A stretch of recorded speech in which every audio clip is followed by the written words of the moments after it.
Assalamualaikum warahmatullahi wabarakatuh. Alhamdulillah hamdan katsiran thayyiban mubarakan fi kama yuhibbu rabbuna wa yarda. Asyhadu an la ilaha illallah wahdahu la syarika lah wa asyhadu anna Muhammadan abduhu wa rasuluhu alladzi la nabiyya ba'da. Allahumma shalli wa sallim wa barik ala Muhammadin wa ala alihi wa ashabihi wa man tabi'ahum bi ihsan ila yaumiddin. Wa ya ibadallah usikum wa nafsi bi taqwallah faqad fazal muttaqun. Qala ta'ala fi kitabil karim a'udzu billahi as-sami'il 'alim minas syaitonir rajim. Ya ayyuhalladzina amanu taqullaha haqqa tuqatih wa la tamutunna illa wa antum muslimun.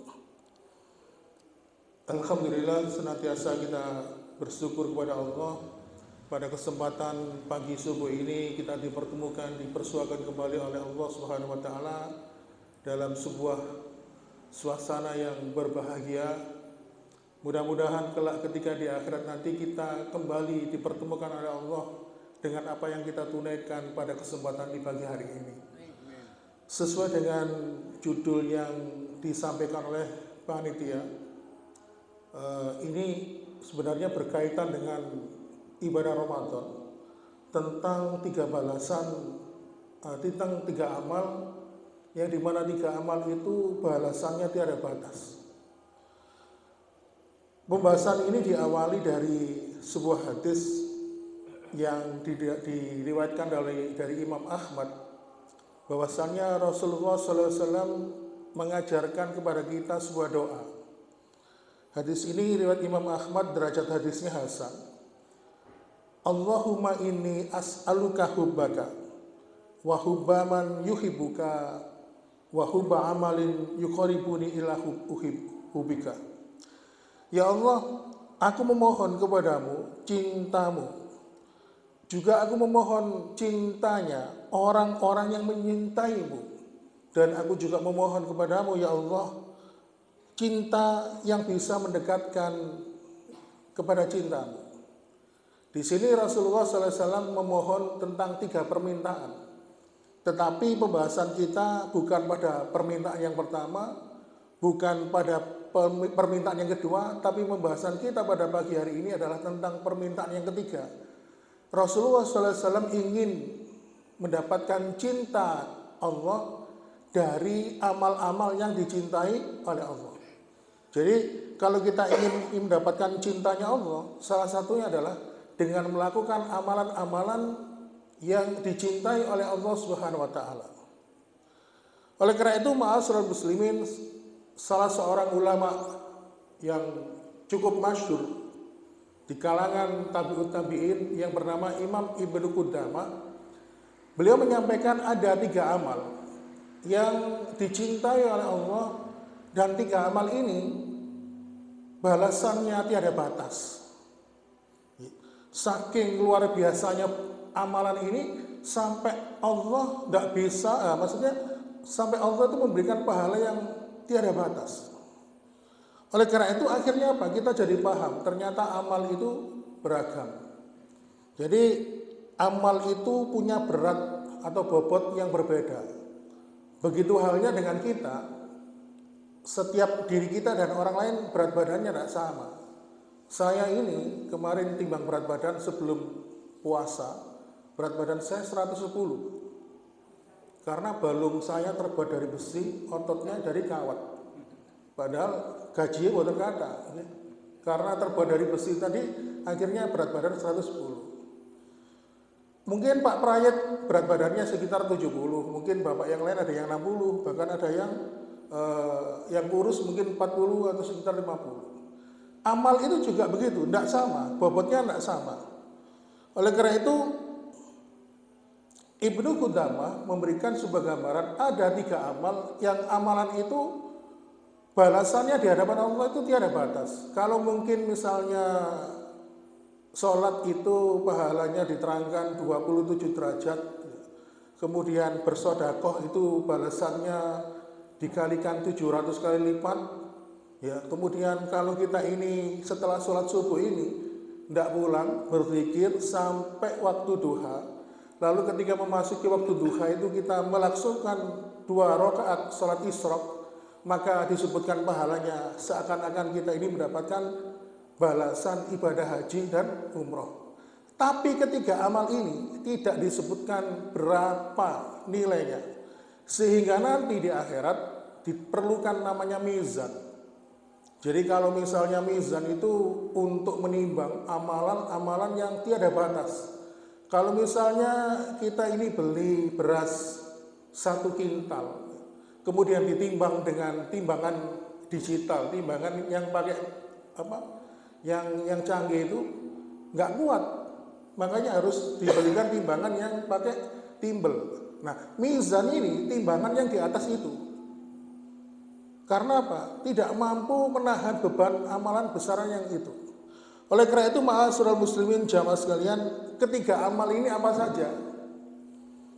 Yang pertama, kata Imam Ibnu Qudamah, amalan yang pertama yang tiada batasnya pahalanya di sisi Allah adalah yaitu ketika seseorang itu mampu memaafkan kesalahan orang lain, mampu memaafkan orang yang telah menzalimi dirinya. Ya, kita tahu memaafkan itu begitu berat. Bahkan kalau kita melihat film remaja, oke, aku memaafkan dirimu, tapi aku tidak pernah lupa kesalahan yang telah engkau timpakan padaku. Yaitu sama saja tidak memaafkan itu. Ya. Oleh karena itu, Allah Subhanahu wa Ta'ala nanti ketika di akhirat memberikan pahala kepada orang-orang yang memaafkan saudaranya yang telah menzaliminya. Pahala itu tidak diberikan lewat perantara malaikat, tapi langsung diberikan oleh Allah kepadanya. Oleh karena itu, di dalam surat ke-42, surat Asy-Syura ayat ke-40, Allah Subhanahu wa Ta'ala menyampaikan keutamaan orang-orang yang memaafkan saudaranya yang telah menzalimi dirinya.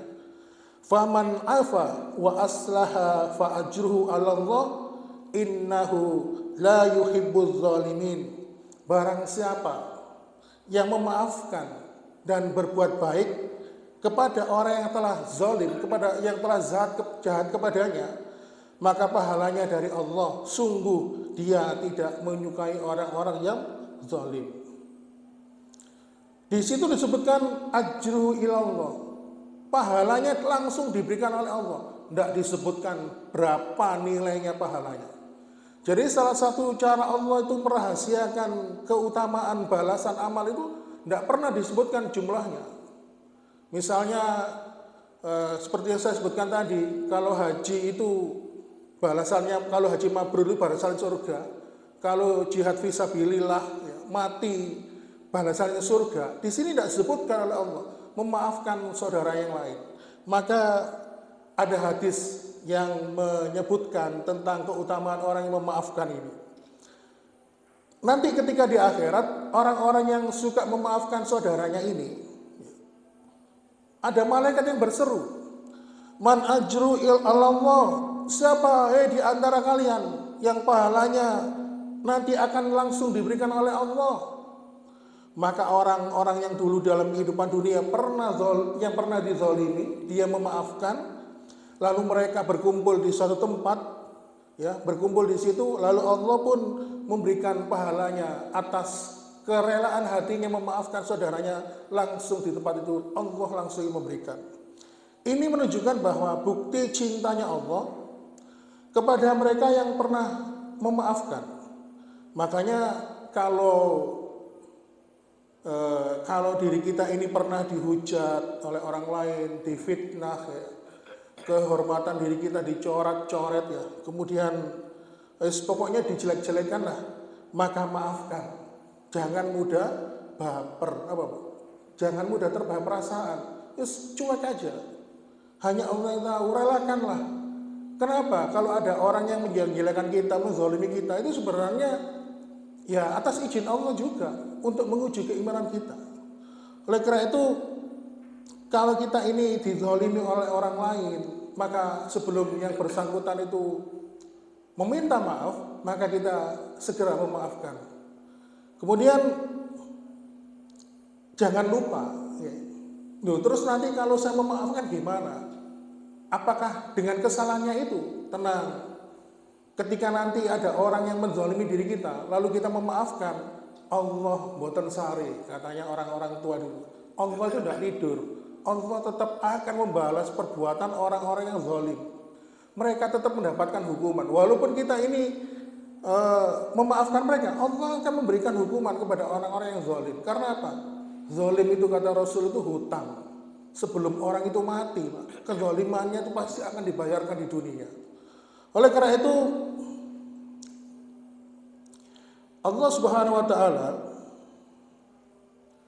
melalui lisannya Rasulullah sallallahu alaihi wasallam menyampaikan, "Inni haramtu zulma." Jadi dalam hal ini hadis qudsi, Allah itu berfirman ya dalam sebuah hadis qudsi, "Inni haramtu zulma ala nafsi wa ja'altuhu muharraman bainakum fala tadzalamu."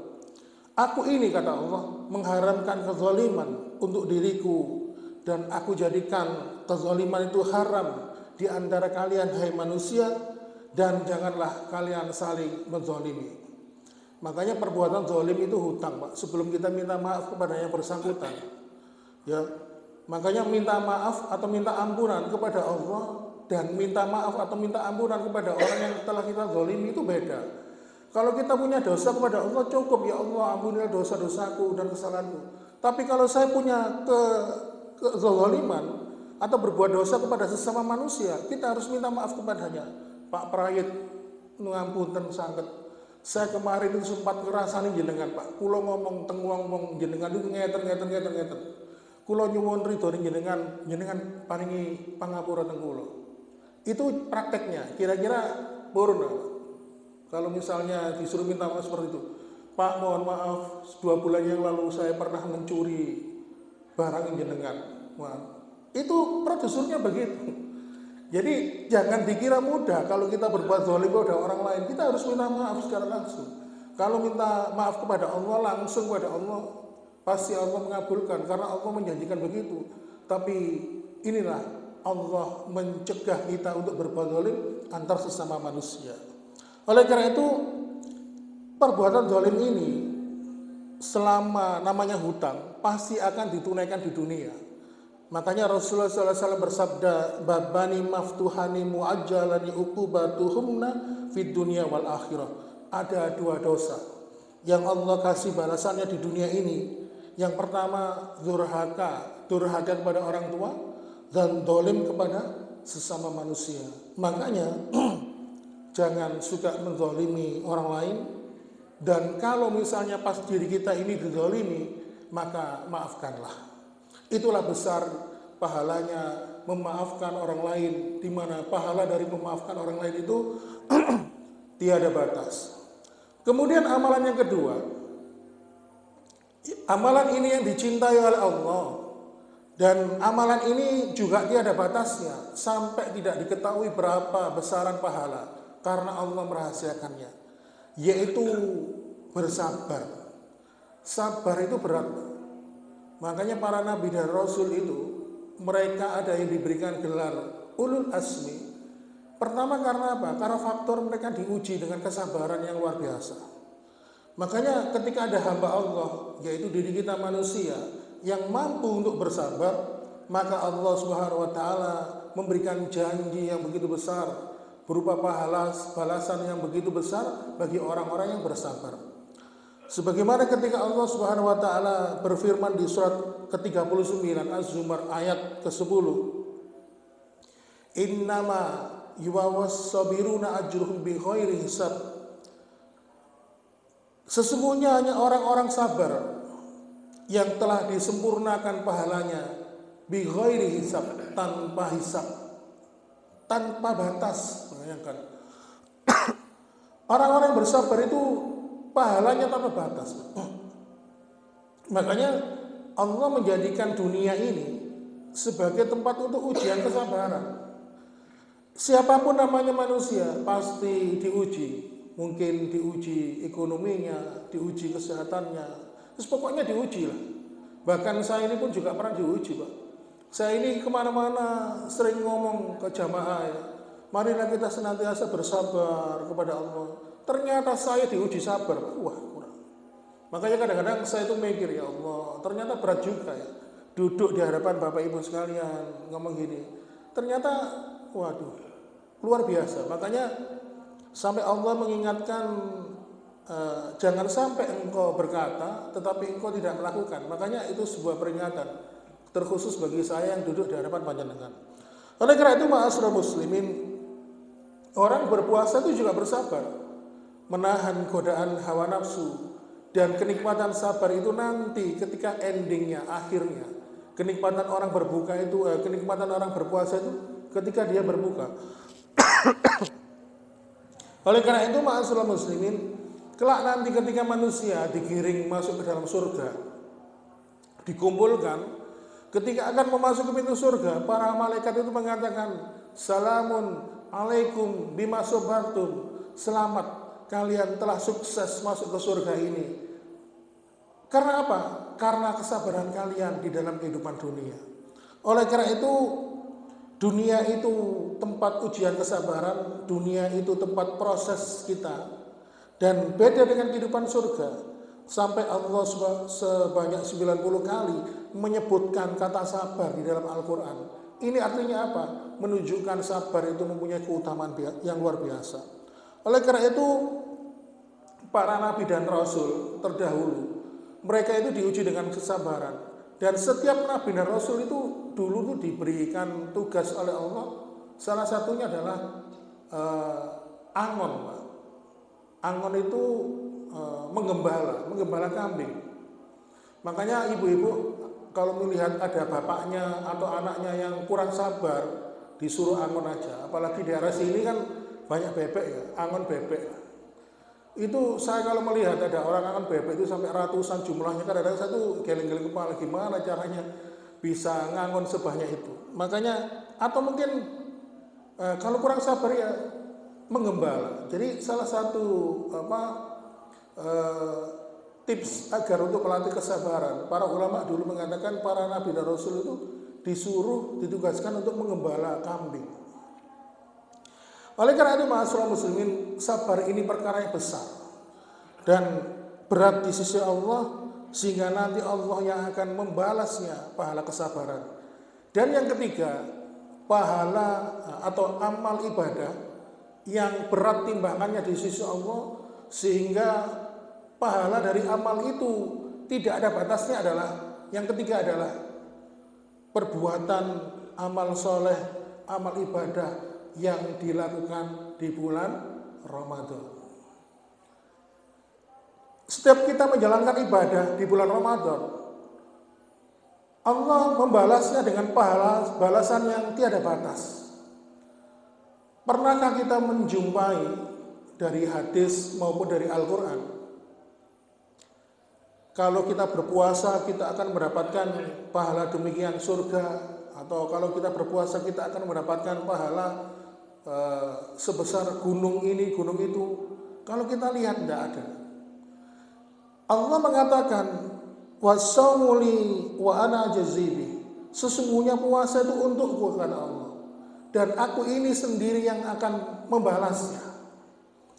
Maka kalau puasa ini miliknya Allah, maka pahalanya yang menyerahkan langsung adalah Allah, dan yang memberikan besaran pahala adalah Allah. Tidak pernah ada keterangan dari ayat Al-Quran maupun hadis yang menerangkan secara nominal disebutkan nilainya pahala puasa itu sekian-sekian. Kalau misalnya pahala sholat tahajud akan dijadikan sebagai rumah di surga, kalau kita berpuasa di bulan Syawal, ya, menggenapkan pahala puasa selama 1 tahun. Kalau kita melakukan sholat duha, maka kita akan dicatat sebagai orang-orang yang bertakwa, dan disebutkan nanti ada pintu surga namanya duha.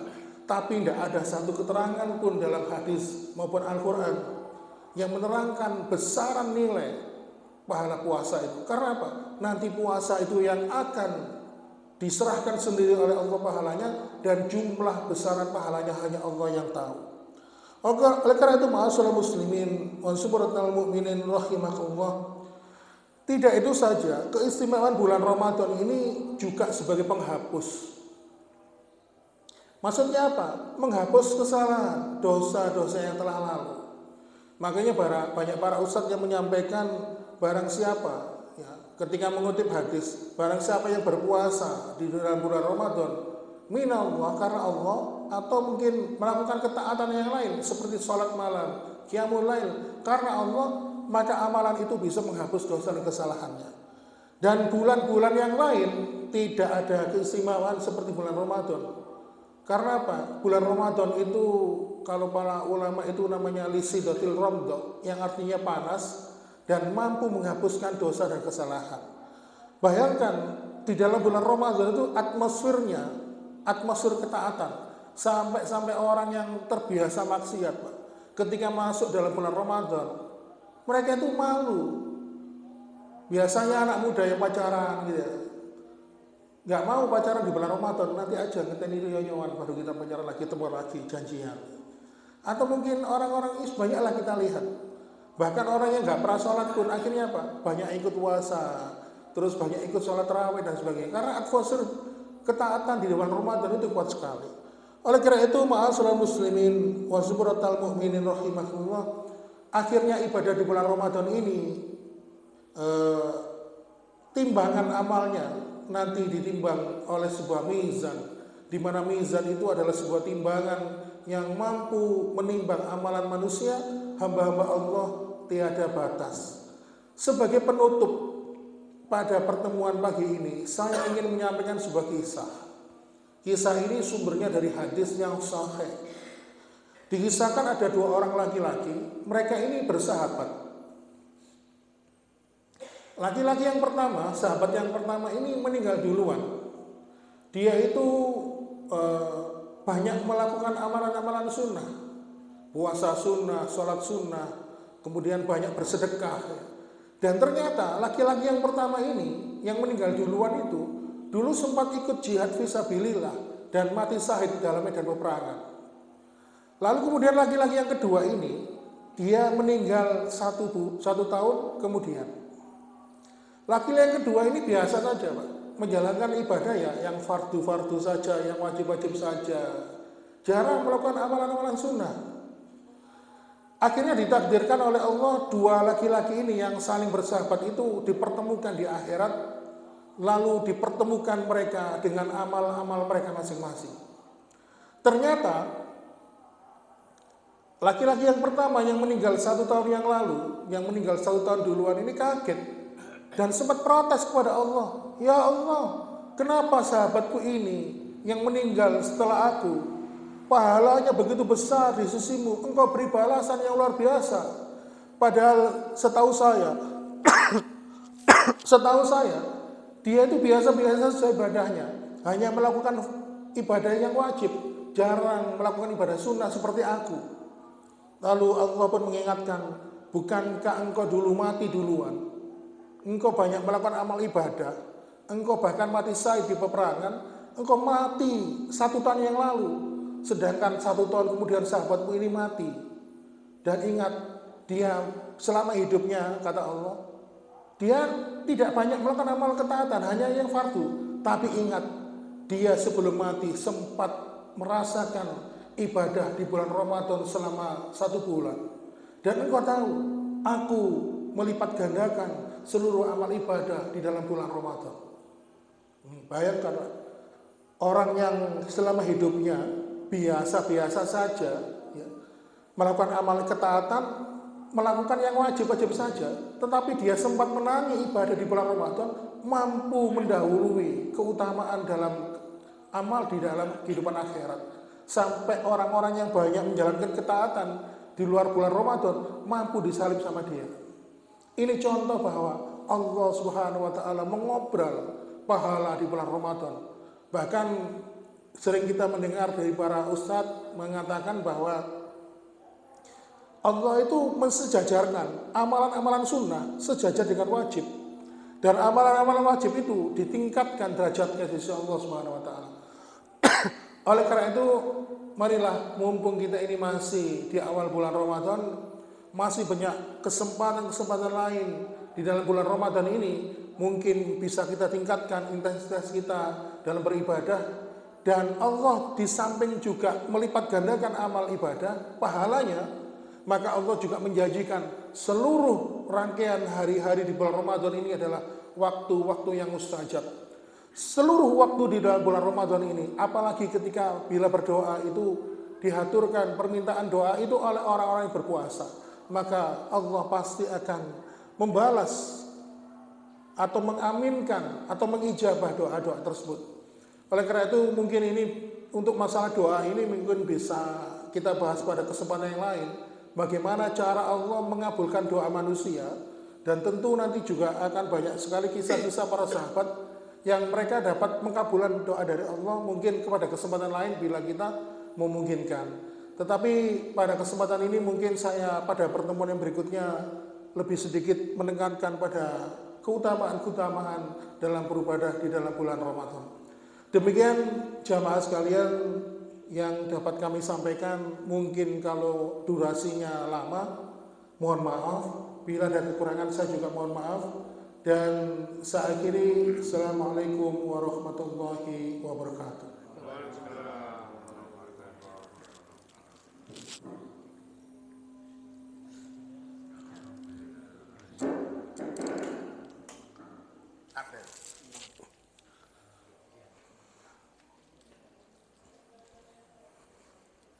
Belum dimatikan tadi.